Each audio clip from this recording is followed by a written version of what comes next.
Ghana is presently facing a very huge transport crisis, especially in the national capital, Accra, and then the second largest city, Kumasi. So these two places are majorly facing some very huge transport crisis.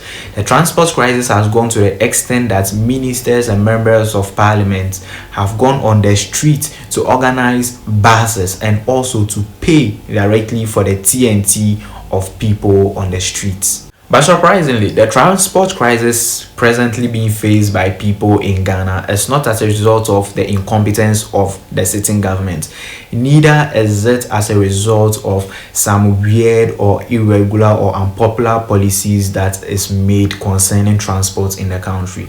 The transport crisis currently being faced by Ghanaians presently in the country is as a result of some fake or artificial and greediness of private transport people. So for the past years, anytime there's been an increase in the price of fuel, then there's going to be an increase in the price of fares. For example, if at 3:30 a.m.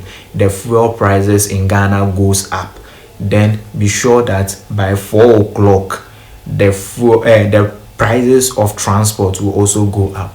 However, ever since the sitting government came, it has made effort to reduce prices of fuel in the country, and evidently presently fuel is buying at 9 cedi 99 pesos. That's like less than 10 cedis. But guess what? The prices in fares have refused to be reduced. People, especially trotro drivers in the southern part of the country, exorbitantly is trying to extort passengers.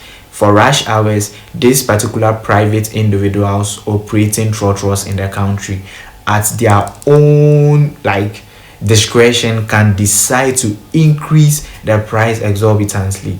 They can make a regular 10 cedi thing into 15 or even 20 cedi. If you won't enter, then walk. That's what they do. People have come out to condemn the actions of trotro drivers and their mates and other private transport operators. However, they have been resilient in continuing with this particular bad character. You see, a couple of days ago, some KMA or some task force in Kumasi was caning a trotro driver and mate, physically assaulted them because they couldn't take it anymore. A transport that was regularly 7 to 10 cedis, the trotro driver was charging 15 and 20 cedi for something that he should have been charged 7 to 10 cedis for. So the guy told him to reduce it. He refused, and it led to an altercation and then a physical assault between the task force, the mate and driver. From 2 to Marco, 3 cities, 50 pesos, 3 cities, 70 pesos. Into Muji, 5 cities, and answer 7 cities for normal, but 10 cities, 15 cities there. I know then, so we walk on my nurses for the first one was our first economy, and Frank, and I make a degree. Or more call a Bohone, Demasede and Cat.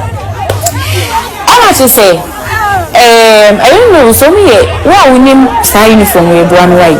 We name so me, came a for me, MTT, the phone so. And almost so Montisana, drive an inmate in so Montisano, Moya man some more. And I'm back to a so any moment so they no more passengers in the city. And I just almost see and about to our front say. Not passengers no front for no one to see another major stem way. Front for no one to see. Front for no see no. Major stem. Many people get stranded every single day in Accra and in Kumasi especially. Long queues are formed just to ensure that they get home on time.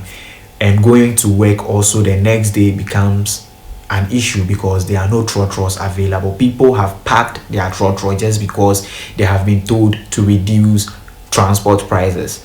But they have refused.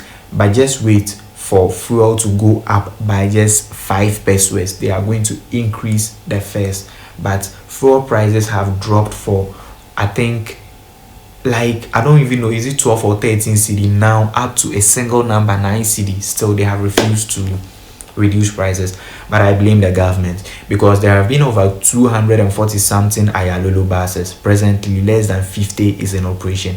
There's also been like over 1,000 Metromax buses. Presently, less than 200 is in operation.